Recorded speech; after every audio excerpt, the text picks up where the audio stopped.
bisa mengikuti pembelajaran hari ini dengan baik ya. Anak-anak, kali ini nanti Bu Titin akan menjelaskan tentang struktur dan fungsi jaringan pada tumbuhan.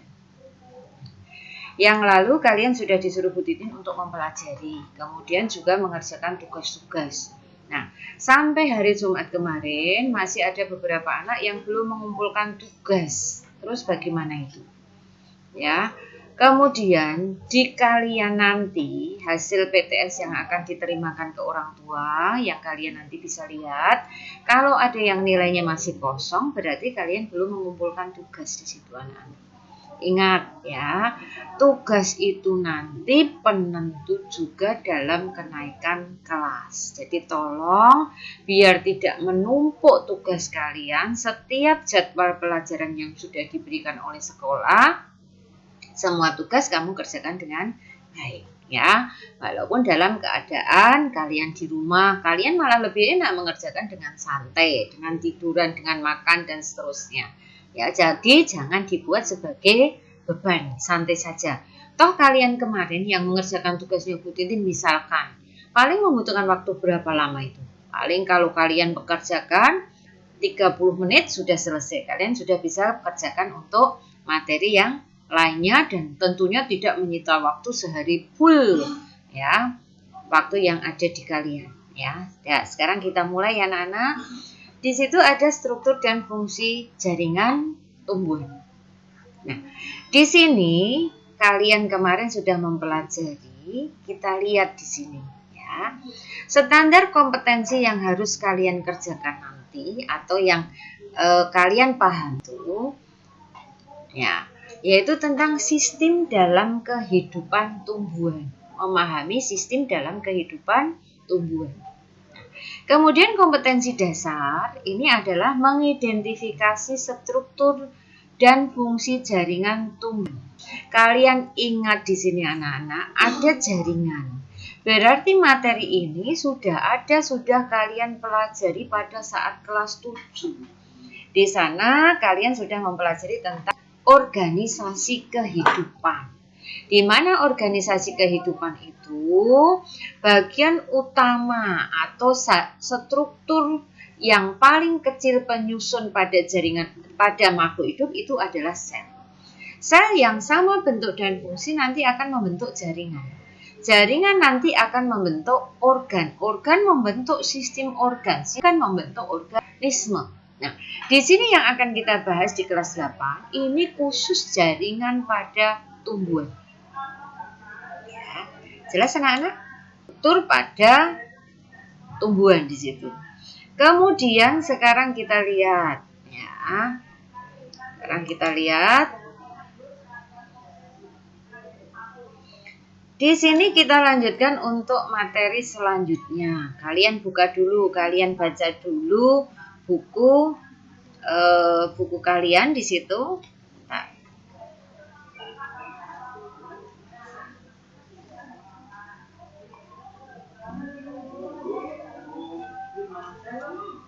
Bentar anak-anak, ya baca dulu sekarang. Ya. Di sini kalian lihat ada indikator nanti.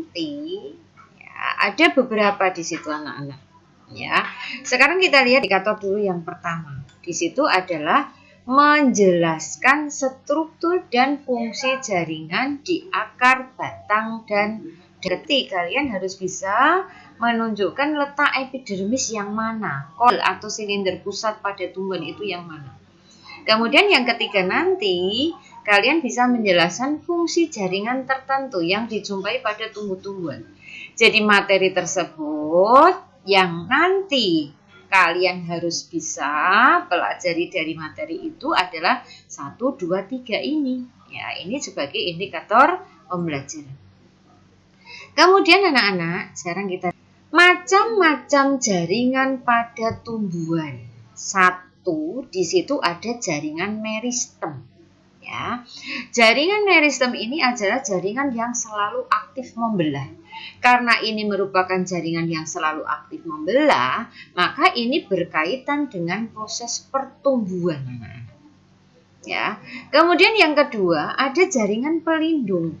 Namanya saja jaringan pelindung, berarti nanti ini akan melindungi jaringan-jaringan yang ada di dalamnya. Prinsipnya itu.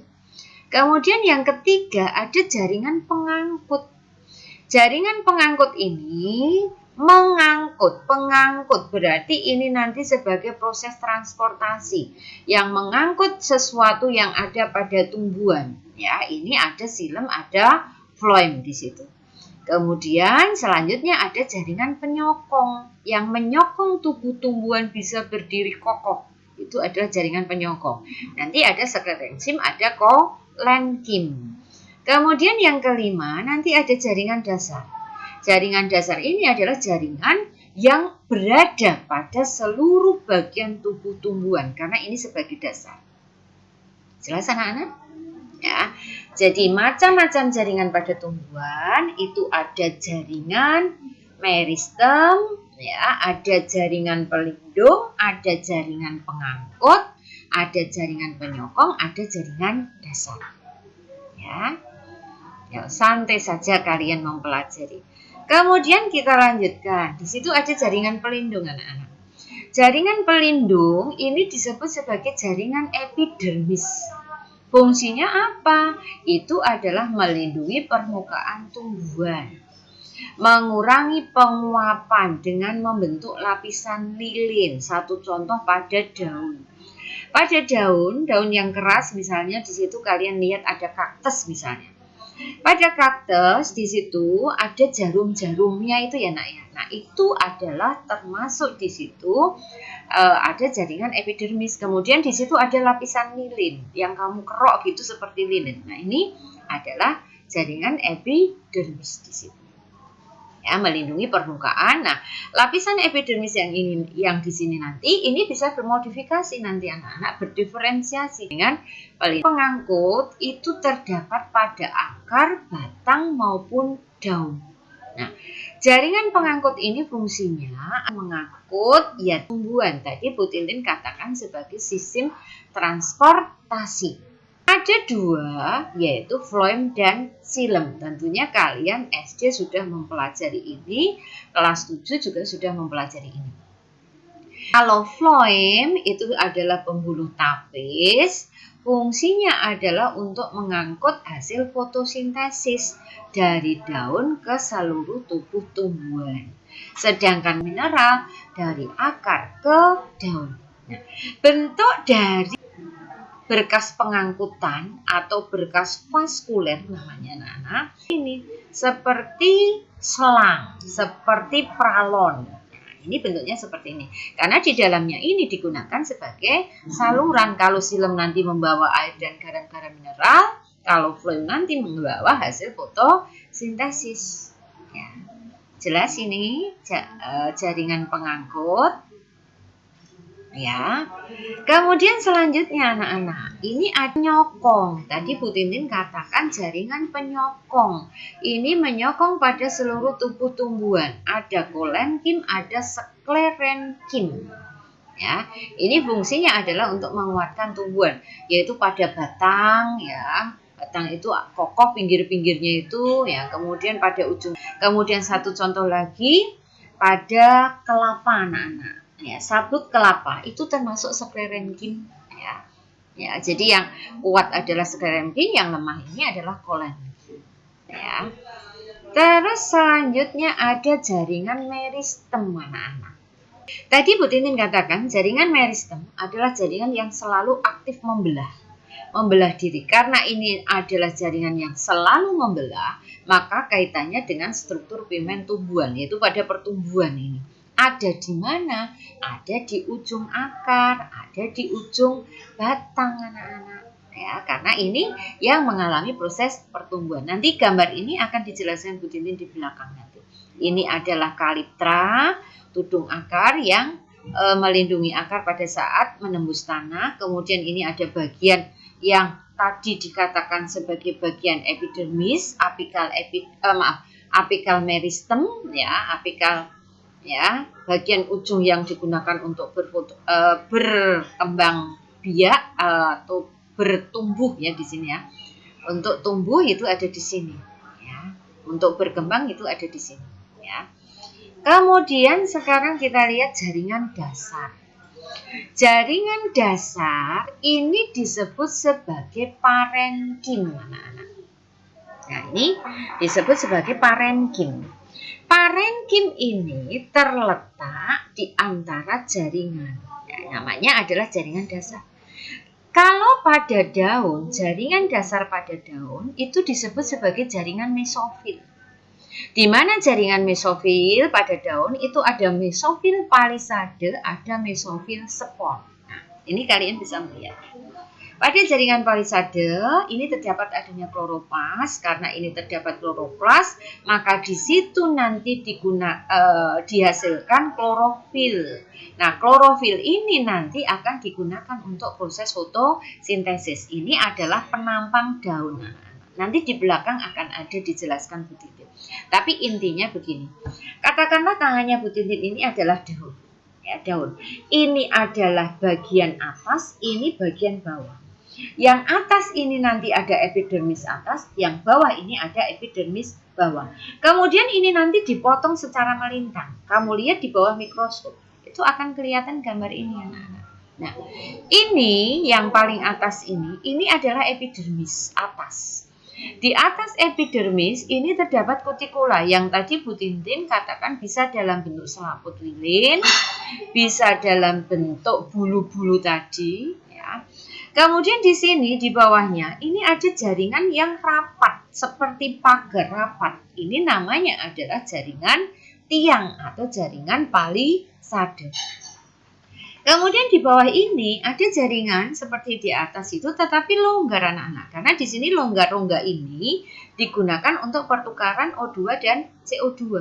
Nah, jaringan ini juga terdapat kloroplasnya juga. Ini sama ada kloroplasnya juga. Tapi ini adalah namanya jaringan spon atau jaringan bunga karang. Nah, kemudian ini adalah epidermis bawah. Di epidermis bawah itu terdapat adanya stomata. Di sini CO2, O2 keluar masuk termasuk di situ H2 atau air. Nah, di sini tadi antara epidermis atas sampai epidermis bawah ini kalau pada daun disebut sebagai jaringan mesofil, ya. Parenkim pada daun ya itu disebut sebagai jaringan mesofil. Ada mesofil palisade yang digunakan untuk fotosintesis, ada jaringan spon yang juga digunakan untuk fotosintesis, tetapi di sini juga digunakan untuk pertukaran CO2 dan O2. Di bawah ini ada stomata. Jelas, anak-anak? Ya, santai saja. Ya, jangan menjadikan beban materi ini. Karena kalau kamu santai, pelajaran akan bisa masuk. Tapi kalau kalian sudah tidak suka, ya, benci pada suatu pelajaran, maka akan malah sulit kalian pahami. Ya.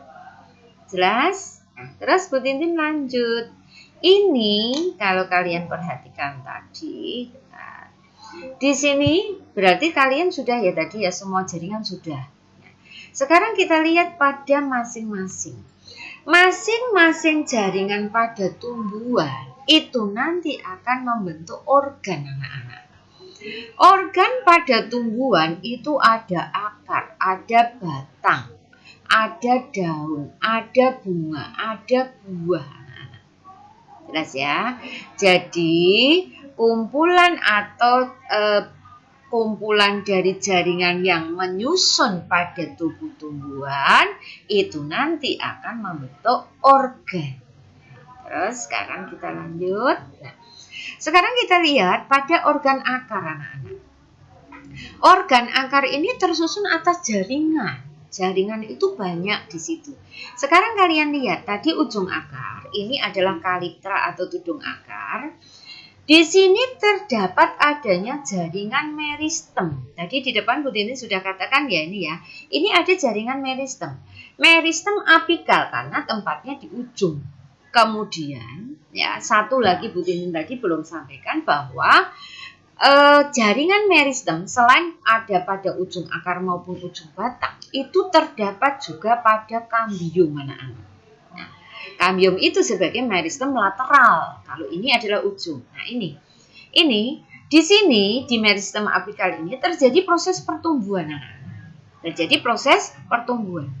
Nah, pertumbuhan ini makanya nanti akar ini ada 3 daerah, anak-anak. Ada 3 daerah. Akar dibedakan menjadi 3 daerah. Daerah yang pertama adalah daerah pertumbuhan.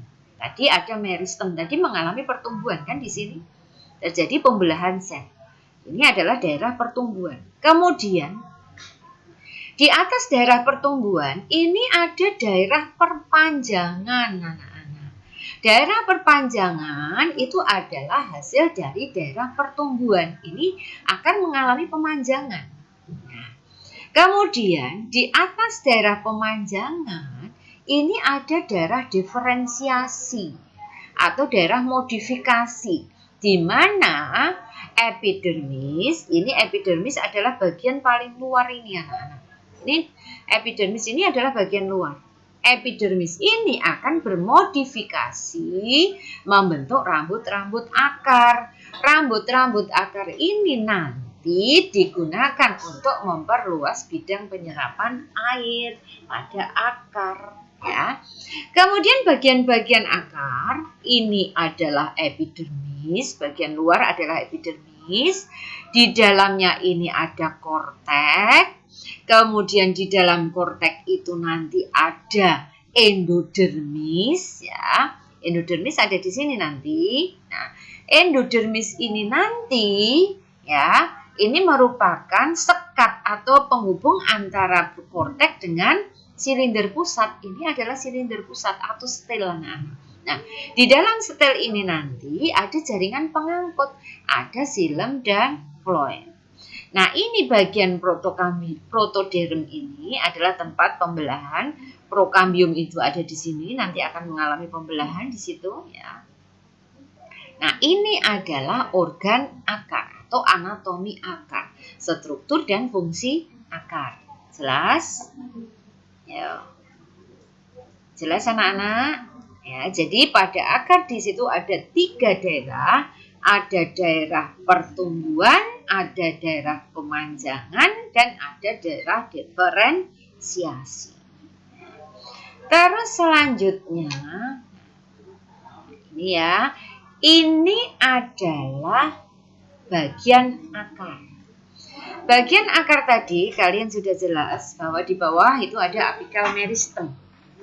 Di bagian apikal meristem tadi ada daerah pertumbuhan, ini sebagai daerah pertumbuhan, kemudian ada daerah pemanjangan, selanjutnya ada daerah diferensiasi. Dari situ juga terdapat adanya tudung akar atau kaliptra, kemudian tadi ada diferensiasi, ya, atau modifikasi dari epidermis yang membentuk bulu-bulu akar atau rambut akar. Ya. Sudah jelas? Nah, kemudian selanjutnya ini kita lihat pada batang, anak-anak. Nah, sebelum kita melihat di sini, nah, kita lihat dulu di sini, ya. Di sini kalau kalian lihat akar tadi, bagian luar, kulit luar tadi adalah epidermis. Kemudian kulit pertama itu adalah korteks. Kulit ketiga itu tadi ada endodermis atau kulit sebelah dalam. Kemudian ini ada silinder pusat. Ya, ada silinder pusat. Ya, seperti yang tadi, bagian luar epidermis, kemudian ada korteks. Endodermis ini adalah sekat atau penghubung antara korteks dengan silinder pusat. Ya. Terus ini masing-masing. Nah, ini Bu Tintin jelaskan di sini satu persatu dari bagian yang saya Bu, ulang. Ini yang akan saya jelaskan satu persatu dulu dari masing-masing jaringan yang menyusun epidermis, korteks, endodermis, dan stel atau silinder pusat. Yang pertama adalah epidermis. Tadi ada di bagian paling luar. Tersusun dari sel-sel yang berdinding tipis tanpa ruang. antar sel. Nah, ini bersifat semi permeabel. Anak-anak, semi permeabel ini masih memungkinkan terjadinya pertukaran zat atau sebagai jalan masuknya air dan mineral. Kemudian epidermis tadi mengalami modifikasi atau diferensiasi membentuk rambut-rambut akar. Fungsinya apa? Untuk memperluas bidang penyerapan akar. Kemudian kortek ini berupa sel tipis, terdapat ruang antar sel, digunakan untuk pertukaran gas. Nah, pada kortek ada parenkim, ada jaringan dasar, ada kolenkim dan sklerenkim. Ini ada jaringan penyokong. Kemudian endodermis. Endodermis ini adalah lapisan pemisah tadi antara kortek dengan silinder pusat. Mengandung tepung, karena di sini bisa juga kalau akar itu sebagai tempat cadangan makanan, seperti halnya kentang, seperti halnya ketela, ini digunakan sebagai tempat cadangan makanan di sini. Nah, juga mengatur jalan air dan mineral ini keluar masuk di silinder pusat. Nah, kemudian silinder pusat ini tadi Bu Titin katakan isinya adalah xilem dan floem. Ya, hanya saja tadi bentuk antara berkas pengangkutan pada tumbuhan dikotil dengan tumbuhan monokotil itu berbeda seperti tadi gambar yang sudah ada tadi. Oh, ini tadi akar ya anak-anak, akar kelewatan. Nah, di sini ya, ini adalah yang gambar tadi ini, sebentar ditunjukkan. Nah, ini adalah gambar pada penampang batang. Penampang batang ini adalah pada penampang batang dikotil, ini adalah penampang batang pada monokotil. Nah, kalau kalian melihat tumbuhan batang, ya, kalau kalian melihat batang, misalkan bukan kelapa, mangga saja ya. Mangga ini katakanlah Bu Titin berikan contoh, ini adalah pohon mangga. Nah, pada batang mangga, kalau kalian mencangkok, itu kan kalian kelupas ya. Di luar ada kulit. Di dalam itu kalau ini Bu Titin anggap kulitnya, di luar ini kulit, di dalam ini ada yang warna hijau kan, itu kalau kalian mau mencangkok. Nah, bagian yang dalam berwarna hijau itu yang disebut sebagai floem. Kemudian di sini, ini kan tengah kayu ya anak-anak, kayu. Terus di sini itu ada getah. Getah itu kalau kalian mencangkok, itu kamu bersihkan dulu. Benar-benar bersih. Karena kalau getah ini masih ada, di sini kalian tambahkan tanah, maka nanti akan muncul kulit kembali. Tetapi kalau getah itu hilang, maka akan muncul akar. Nah, getah itu adalah kambium. Kayu yang ada di dalam itu adalah silemnya. Jelas? Ya, jadi ini kalau batang itu dipotong begitu, dipotong melintang, dilihat di bawah mikroskop, itu kelihatan seperti ini. Ini paling luar adalah kulit atau epidermis. Kemudian di sebelah dalamnya, ini adalah floem. Kemudian yang kayu itu adalah xilem. Nah, antara floem dan xilem ini terdapat kambium di sini anak-anak. Nah, ini kalau pada tumbuhan dikotil, berkas pengangkutnya teratur seperti ini. Tetapi kalau pada monokotil, berkas pengangkut seperti ini anak-anak, tersebar seperti ini. Ini adalah xilem, ini adalah floem. Dan di sini tidak ada kambium. Nah, karena tidak ada kambium tidak bisa bertambah besar pada tumbuhan monokotil ini. Tetapi kalau pada dikotil karena ada kambium, maka batang dikotil bisa bertambah besar. Kalian tahu bahwa kambium tadi adalah jaringan meristematis, jaringan yang selalu aktif membelah. Ya, paham ya anak-anak? Nah, sekarang kita lihat ke sana. Nah, ini tadi fungsi akar ya. Fungsi akar kalian semua tahu kan di situ?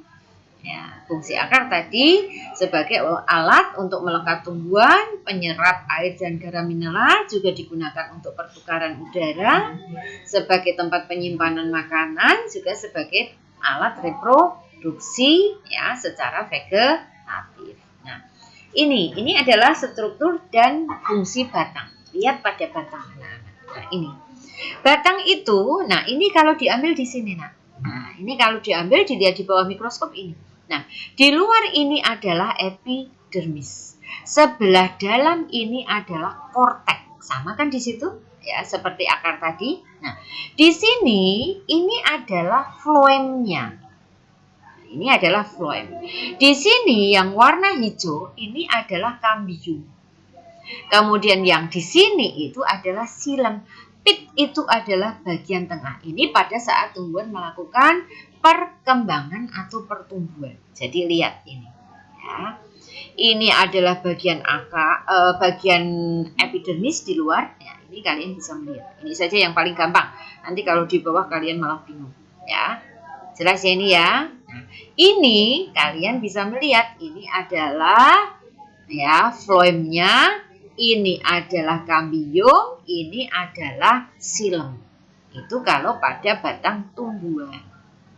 Ya, terus sekarang kita lihat. Nah, ini.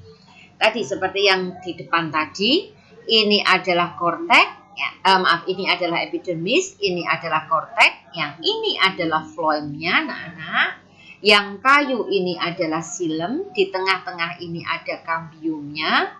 Kemudian yang di dalam ini adalah silinder, ada endodermis. Ini adalah endodermis. Tapi kalau ini pada dikotil, berkas pengangkut ini teratur di sini. Tetapi kalau ini pada monokotil, berkas pengangkut itu tidak teratur ini di sini. Ya, jelas? Terus sekarang lanjut anak-anak. Sambil pelajari buku, sambil lihat di buku, ya. Terus di sini pada batang tumbuhan. Di mana pada batang tumbuhan paling luar tadi adalah epidermis, kulit luar, sama korteks, kemudian ini ada endodermis, kulit dalam, ini ada silinder pusat atau stil, ya. Nah, di stil tadi kalian tahu ada xilem, ada floemnya. Terus lihat, ini sama seperti halnya pada akar tadi, masing-masing pada organ itu terdapat adanya epidermis, ada korteks, ada endodermis, ada silinder pusat. Nanti kalian coba pelajari sendiri saja anak-anak. Bisa, ini gampang. Prinsipnya sama anak-anak, ya. Terus kita lanjutkan di sini ada silinder pusat juga. Di situ terdapat adanya berkas-berkas pengangkut. Nah, ini anak-anak. Di antara floem dan xilem itu terdapat cambium. Pada dikotil, cambium tumbuh keluar membentuk pembuluh tapis atau floem, ke arah dalam itu membentuk pembuluh kayu. Pembentukan pembuluh kayu dan pembuluh tapis ini dipengaruhi oleh keberadaan air dan zat makanan. Pada saat musim hujan pertumbuhan lebih pesat pada saat musim kemarau. Sehingga terbentuk batas pertumbuhan seperti lingkaran-lingkaran itu anak-anak. Lingkaran itu disebut sebagai lingkaran tahun. Jadi kalau kalian perhatikan pada batang tumbuhan, misalnya kalian tahu ada beringin dipotong ya, kemudian tengah batang itu ada lingkaran-lingkaran itu. Nah, lingkaran-lingkaran itu hasil dari pertumbuhan cambium yang membentuk xilem dan floem. Misalkan di sana lingkarannya itu ada 50, berarti tumbuhan itu umurnya 50 tahun karena satu lingkaran itu dianggap satu tahun. Ada musim kemarau, ada musim hujan. Ya, jelas ya anak-anak. Terus sekarang kita lanjut. Di sini ada perbedaan antara batang monokotil dan batang dikotil. Tadi yang pertama, letak berkas pengangkut, xilem dan floem tadi, kalau dikotil teratur, kalau monokotil ini tersebar, sedangkan lapisan cambium kalau pada dikotil ada, sedangkan pada monokotil itu tidak ada. Ya. Kemudian pertumbuhan, ya, karena ini ada cambiumnya, maka batang ini mengalami memanjang dan membesar terus-menerus. Tetapi kalau ini terbatas, ya, hanya terbatas. Seperti kalian lihat pada jagung, kalian melihat pada tebu, di situ pertumbuhannya terbatas. Tapi kalau ini pada mangga, misalkan, ya, pada beringin, ya, ini bertambah besar. Ya, jelas anak-anak? Terus sekarang kalian lihat, ini adalah fungsi dari batang. Nah, fungsi dari batang yang pertama adalah memperkokoh berdirinya tubuh tumbuhan. Kemudian sebagai tempat menyimpan cadangan makanan. Tadi misalnya pada tebu tadi ya. Sebagai tempat pertukaran udara. Iya. Jadi kalau pada manusia bernafas itu hanya lewat hidung anak-anak. Tetapi kalau pada tumbuhan, akar melakukan pernafasan sendiri. Oksigen CO2 lewatnya adalah bulu-bulu akar. Batang melakukan pernafasan sendiri. CO2, O2 lewatnya adalah lentisel. Kemudian kalau daun, lewatnya adalah stomata. Nah, selain itu ini sebagai alat transportasi karena di sana ada floem dan ada xilem anak-anak pada bagian batang. Ya, jelas? Terus lihat ini pada daun, pada morfologi daun anak-anak. Nah, ini pada daun ini ya, ini kalian lihat ada tulang-tulang daun kan ini. Nah, tulang-tulang daun inilah yang sebenarnya adalah silinder pusat ya. Ini adalah kelanjutan dari silinder pusat. Di sini itu ada xilem, ada floemnya. Nah, bagian-bagian daun, ini ujung daun, tepi daun, ini ada helainya. Ini adalah tulang rusuk pada daun, ini adalah tulang daun ya. Ini ada bagian pelepah, ada bagian penumpu. Nah, ini adalah pada daun. Nah, sekarang pada daun seperti yang diterangkan Bu Titin tadi di depan ya.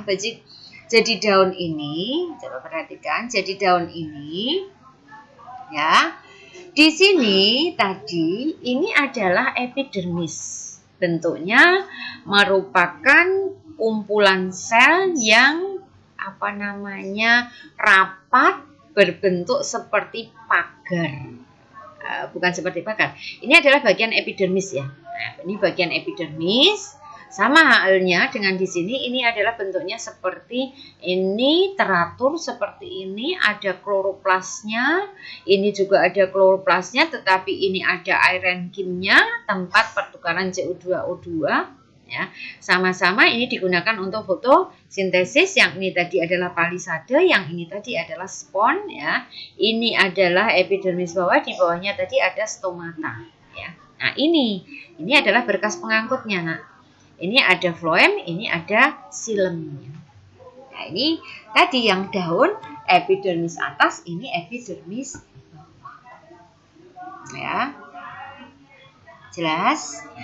Kemudian kita lihat selanjutnya. Nah, ini pada potongan yang membujur. Ini epidermis, ya kan? Ini epidermis. Ini tadi jaringan tiang atau palisadenya. Ini jaringan bunga karang. Ini adalah berkas pengangkut. Ada xilem dan floem. Ini adalah spon. Ini adalah palisade. Yang ini adalah epidermis bawah. Di sini ada stomatanya. Nah, sama di sini. Ya, ini. Jelas kalau ini adalah jaringan yang palisade, ini spon, ini adalah berkas pengangkutnya. Ya, jelas? Ya. Terus lanjut anak-anak. Nah, ini sama. Pada tumbuhan tadi ada epidermis, parenkim pada daun namanya adalah mesofil, ada berkas pengangkut, ada satu di sini jaringan tambahan. Sekarang kita lihat pada jaringan tambahan. Jaringan tambahan, nah ini sama ini. Ya, ini kalian nanti bisa baca sendiri ini. Ya. Di sini jaringan tambahan ini meliputi saluran atau getah sel-sel kristal dan kelenjar. Satu contoh saja, kalian tahu lidah buaya. Nah, di dalam lidah buaya, di dalam daun itu ada jaringan tambahan yang isinya adalah getah atau kelenjar ini anak-anak. Nah, ini sebagai jaringan tambahan ya pada daun. Jelas sampai di situ? Kemudian sekarang kita lihat pada fungsi daun. Ya. Ini tempat terjadinya fotosintesis. Nanti Bu Tintin belakang akan jelaskan tentang fotosintesis. Kemudian terjadi transpirasi atau penguapan, ya, mengeluarkan ya, CO2. Kemudian ada ekresi, pengeluaran, mengeluarkan CO2 dengan H2O. Nah, nanti pada fotosintesis Bu Titin akan jelaskan lebih lanjut ini. Jelas? Terus sekarang proses pengangkutan anak-anak. Nah, pada proses pengangkutan pada tumbuhan, pada pengangkutan air ini ada dua hal. Ada proses pengangkutan ekstravaskuler. Ekstra itu luar, vaskuler itu adalah pembuluh, ya, atau jaringan pengangkut. Ya, ada ekstravaskuler pengangkutan air di luar pembuluh angkut. Ada pengangkutan secara vaskuler. Ya.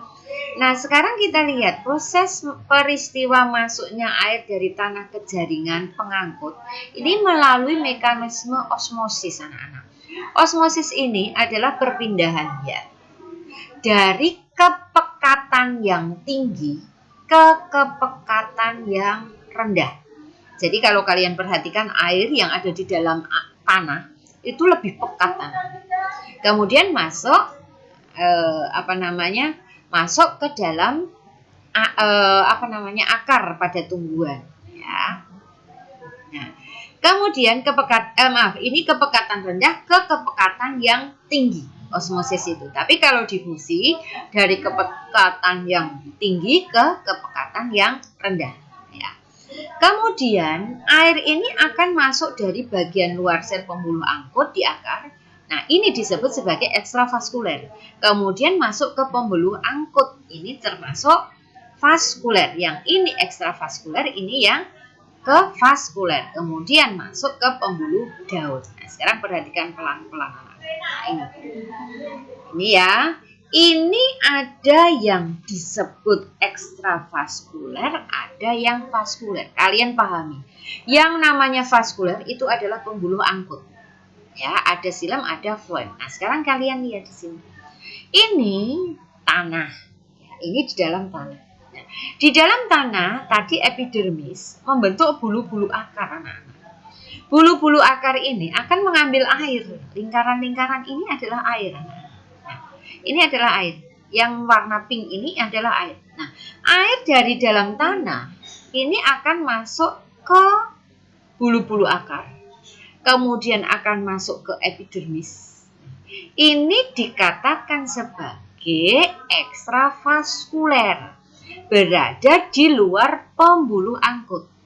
Kemudian dari sini air itu nanti akan masuk ke silinder pusat. Setelah masuk di silinder pusat, ini dikatakan sebagai vaskuler. Ini silinder pusat yang ada di akar. Kemudian air akan masuk ke silinder pusat yang ada di batang. Kemudian masuk ke silinder pusat yang ada di daun. Ini adalah vaskuler. Berada di dalam pembuluh angkut.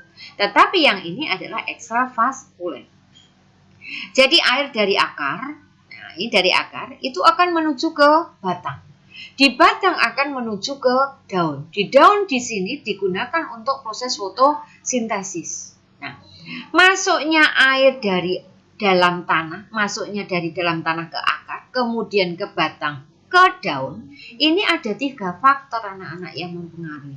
Faktor itu adalah ada daya tekan akar. Jadi kalau akar ini ya kehabisan air, maka akan mengambil air dari dalam tanah dengan kemampuannya, yaitu apa? Daya tekan akar. Kemudian selain ini, air yang ada di dalam akar akan menuju ke batang. Nah, akan menuju ke batang. Kemudian kalau batang ini sudah kehabisan air, ya, ini akan mengambil air dari akar dengan kemampuannya adalah kapilaritas batang. Kapilaritas pembuluh angkut. Nah, kemudian kalau air ini naik di daun, kemudian di daun ini digunakan untuk fotosintesis, daun kekurangan air, maka akan mengambil dari batang. Kemampuan daun untuk mengambil air ini namanya adalah daya isap daun. Jadi di sini masuknya air dari akar menuju ke daun itu ada 3 hal yang mempengaruhi. Yang pertama ada daya tekan akar, ada daya isap daun, ada daya kapilaritas batang. Ya. Jelas? Nah, terus sekarang kita lihat pada bunga, struktur dan fungsi bunga. Kalian tahu anak-anak bahwa bunga itu terbagi atas 3 bagian. Ada bagian perhiasan, ada bagian alat kelamin. Nah, perhiasan itu ada tangkai bunga, ada kelopak bunga, ada mahkota bunga. Nah, semua kalian tahu fungsinya. Kemudian pada alat kelamin itu ada benang sari, ada putik. Ini benang sari, di dalam ini ada sel telur, ya, sebagai penghasil sel telur di dalam bakal biji ini. Kemudian pada benang sari ini di dalamnya itu terdapat adanya sel sperma yang nanti akan melakukan pembuahan sebelumnya diawali dulu dengan penyerbukan. Ini adalah mahkota yang fungsinya adalah menarik serangga untuk membantu proses penyerbukan. Kemudian ada kelopak, ini di sini adalah membantu pada saat bunga masih kuncup. Kemudian ada tangkai, pedikil ini atau pedialis itu ada di sini. Terus sekarang kita lihat, ini adalah bagian dari bunga. Tangkai tadi mendukung bagian secara keseluruhan, tadi pelindung. Kemudian ini tadi jelas serbuk benang sari, penghasil serbuk sari yang nanti akan menghasilkan sel sperma. Putik karena di dalamnya nanti terdapat adanya sel telur sebagai tempat penyerbukan. Nah, ini adalah struktur dan fungsi buah dan biji anak-anak. Nah, ini adalah bagian buah, di dalamnya itu ada biji di situ, Kalau mangga ini adalah peloknya, ini ada 3 bagian, di situ ada esokraf, ada mesokraf, ini bagian luar, ini bagian daging, endokraf itu adalah bagian biji. Ini adalah bijinya diambil di sini. Awalnya ini adalah kotiledon, ini adalah bagian sebagai cadangan makanan. Ini bijinya di situ. Nah, ini digunakan nanti sebagai awal terbentuknya tumbuhan di sini. Ini nanti akan berkecambah kan ini, Ini akan terjadi perkecambahan di sini. Terus, nah ini tadi struktur buah. Lapisan luar tadi adalah epigraf, tengah tadi mesokraf yang tebal daging tadi, dalam itu adalah endokraf, lapisan sel yang di dalamnya itu terdapat adanya biji. Buah bersatu dengan biji sebagai alat perkembangbiakan generatif yang tadi akan membentuk kecambah tadi. Kemudian struktur biji, tadi ada kulit biji, ada endosperm, ada embrio. Ini tadi. Nah, ini ada kulit biji, ini ada endosperm, ini ada embrio yang nanti akan berkecambah. Terus di sini kita lewati. Nah, ini anak-anak, nanti uji kompetensi ini kalian kerjakan seperti kemarin, Ada 4 soal. Kemudian di sini nanti kalian ada tugas terstruktur. Tugas terstruktur kalian nanti carilah bunga sepatu atau bunga waru. Kalian bisa melihat gambarnya saja. Kemudian ada bunga jagung atau bunga kelapa. Kemudian ada bunga pepaya, bunga kamboja. Kalian lihat, cari di internet gambarnya seperti apa. Kemudian kamu buat gambar. Kemudian boleh nanti gambarnya ditempel ya anak-anak. Gambarnya boleh ditempel. Kemudian isilah tabel yang ada di situ. Nah, dari situ nanti kamu bisa membuat kesimpulan. Jadi nama bunganya misalkan ini adalah kembang sepatu. Ada tangkainya enggak? Kalian beri checklist. Kelopak ada checklist, mahkota checklist, benang sari checklist. Ini checklist berarti ini lengkap. Jelas anak-anak? Nah, itu tadi materi tentang struktur dan fungsi jaringan pada tumbuhan. Mudah-mudahan anak-anakku bisa mengikuti pembelajaran kali ini dengan jelas, Yang disampaikan Bu Tintin bisa masuk, kalian bisa mudeng. Kalau nanti tidak jelas, kamu bisa bertanya pada grup IPA kelas ya anak-anak. Satu hal yang saya ingatkan bahwa tugas itu segera kalian kerjakan. Jangan menumpuk-numpuk tugas, karena kalau kalian menumpuk tugas nanti jadinya malas, jadinya tidak mau mengerjakan. Bu Tintin akan memberi nilai tugas 90 bagi anak yang langsung mengerjakan saat itu. Ya. Kemudian hari berikutnya 85, hari berikutnya 80, hari berikutnya 75, hari berikutnya 70. Jelas ya. Jadi Bu Tintin hargai yang mengerjakan, segera mengerjakan, ya, mengerjakan lebih awal. Ya, ingat anak-anak, kamu di rumah jaga kesehatan kalian, tetap ikuti protokol kesehatan, jaga jarak, selalu pakai masker, tidak usah keluar kalau tidak ada hal yang penting. Ya, anak-anak, semoga kalian sekeluarga sehat semuanya, bahagia semuanya, bisa segera hilang COVID ini, kalian bisa segera sekolah kembali. Ya, itu yang bisa disampaikan Bu Tintin. Kalau ada tutur kata yang tidak berkenan atau kalian tidak mudeng, Bu Tintin mohon maaf yang sebesar-besarnya. Akhirul kalam, wabillahi taufiq walhidayah. Wassalamualaikum warahmatullahi wabarakatuh. Selamat bekerja, selamat mengerjakan tugas ya anak-anak. Ya, Bu Tintin selalu inginkan kalian sehat dan bahagia.